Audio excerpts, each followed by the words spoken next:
अभी आपके 21 डेज कैसे होने वाले हैं, आप पर भी डिपेंड करेगा। टीम तो आपके साथ है ही, है ना? तो पूरा मन लगा करके जो चीज़ें सीखनी है, ऑफिशियल लाइक क्वालिटी आपके अंदर कैसे डेवलप करनी है, किसके अंदर ऑलरेडी हैं, ये सब लोग आपको पहचानते हैं और इनको भी बहुत पता लग जाता है, मतलब ये बच्चा तो जाएगा आगे तक। कुछ बच्चे स्क्रीन आउट हो जाते हैं, कुछ बच्चे कॉन्फ्रेंस तक जाते हैं, तो कॉन्फ्रेंस वाला जाता है, कॉन्फ्रेंस से मान लो कोई आउट होता है या फाइनल सेलेक्ट हो जाता है, तो कई बार बहुत ज़्यादा फर्क नहीं होता। स्क्रीन आउट से तो हम समझ जाते हैं कई बार, तो यहाँ कुछ गड़बड़ रही होगी, पर ऐसे भी बहुत सारे बच्चे हैं जो पिछली बार रिकमेंड हुआ और अगली बार स्क्रीन भी आउट होकर के आया है। सोचिए कहाँ रिकमेंडेशंस और कहाँ स्क्रीन आउट, तो दोनों में कितना। तो ऐसा जरूरी नहीं है कि हम किसी चीज़ को हल्के में नहीं ले सकते कि भाई इसको तो चलो मैं, मेरा बहुत अच्छा इंट्रो है, मेरे बहुत सारी चीज़ें, मैं बहुत अच्छी इंग्लिश बोलता हूँ तो मैं स्क्रीन हो ही जाऊँगा, ये जरूरी नहीं है। तो आपको अंदर वो क्या चीज़ देख रहे हैं, ये आज तक किसी को नहीं पता चला। एसएसबी सबसे अनएक्सपेक्टेड एग्जाम होता है कि किसका रिकमेंडेशन होगा नहीं पता होता। कई बार ऐसे बच्चे का हो जाएगा जबकि एक्सपेक्ट कर रहे हैं एक्स का, हो गया वाई की उम्मीद ही नहीं थी।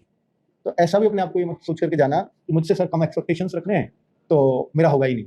आपको अपने अंदर पॉजिटिव रहना है इन 21 दिनों में और सोचना है कि हर चीज़, मुझे जैसे दरअसल में क्या है कि जैसे सैनिक स्कूलों में जो शुरुआत से सिखाया जाता है कि, या ओएलक्यू में भी आता है कि आप हर जगह खुद को एक्सप्लोर करने की कोशिश किया करो। कुछ भी चीज़ नया हो रहा है तो आप उसमें घुसने की कोशिश किया करो, तो उसमें आपका इंटरेस्ट दिखना चाहिए। ऐसा नहीं कुछ नया हो रहा है और मैं इससे बिल्कुल अनजान बन जाऊँ। तो ये ओएलक्यूज ये भी देखा जाता है ना, उसी का एक पार्ट है कि आपको अपने आसपास हो रही चीज़ों का एक आइडिया होना ही चाहिए। ठीक है, बाकी बहुत सारी चीज़ें आपको सीखने को मिलने वाली हैं, तो बहुत सारी शुभकामनाएं आप सबको। ठीक है, बहुत बड़े बड़े इंस्टीट्यूट्स के आपने हो सकता है नाम सुने हो इसमें भी, एसएसबी वाले में, लेकिन सबकी सेम प्रॉब्लम है कि वहाँ अब इतनी ज़्यादा भीड़ हो गई है कि अब बच्चों को ध्यान ही नहीं दिया जाता।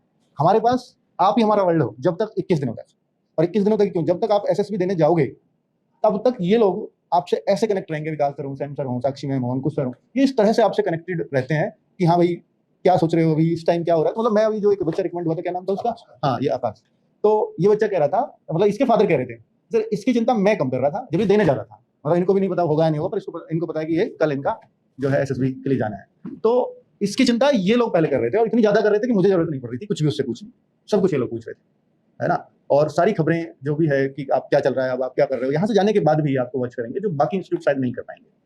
तो ये आपको एक अलग फर्क देखने को मिलेगा। ठीक है, बाकी ये नहीं है कि इसी एसएसबी में आपको आगे जरूरत पड़े या ना पड़े, वो एक अलग बात है, पर आगे भी अगर आपको जरूरत पड़ती है तो फिर ये आपको ऑन कॉल या आप दोबारा यहाँ आना चाहते हो तो वो सब आपके लिए रहेगा हमारी तरफ से फैसिलिटी। ठीक है, क्योंकि बहुत बार ऐसा होता है कि पहली बार में बच्चे सेलेक्ट हो जाते हैं एसएसबी में, और एसएसबी इतनी आसान चीज़ है भी नहीं, सही पूछो तो। ठीक है, पर कितनी मुश्किल है किसी को नहीं पता, क्योंकि जिसका हो जाता है उसके लिए बहुत आसान है, जिसका नहीं हो पाता है उसके लिए हर चीज़ मुश्किल है। ठीक है, तो आप अपनी मेहनत पूरे मन से करेंगे, बहुत सारी शुभकामनाएं हम लोगों की आपके साथ हैं, और जो भी कुछ आपको इन 21 दिनों के दौरान जरूरत पड़ेगी तो हम सब कुछ प्रोवाइड आप लोगों को कराएंगे। ठीक है, तो आप अपने घर में अपने परिवार में रह रहे हैं, इस तरह से आप अपने इस माहौल में रहिए। ठीक है, अपनी पढ़ाई पे अपनी चीज़ों पर ध्यान दीजिए जिसके लिए आप आए हो, एक ही उद्देश्य होना चाहिए अगले 21 में। थैंक यू, जय हिंद।